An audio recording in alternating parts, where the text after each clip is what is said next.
Vítaj v ďalšej časti nášho tréningového seriálu. Dnes sa zameriame na cvik lítok v stoji.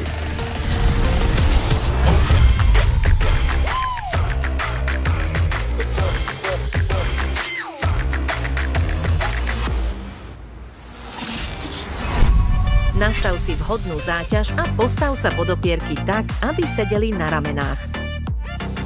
Spevni stred tela a s výdychom sa dvihni čo najvyššie na špičky. V hornej fáze na chvíľu vydrž a zatni lítka. Cvič pomaly, precízne a bez zbytočného švihu.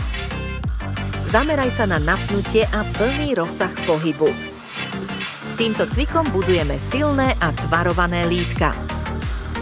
Ďakujeme za sledovanie, tešíme sa na teba aj na budúce.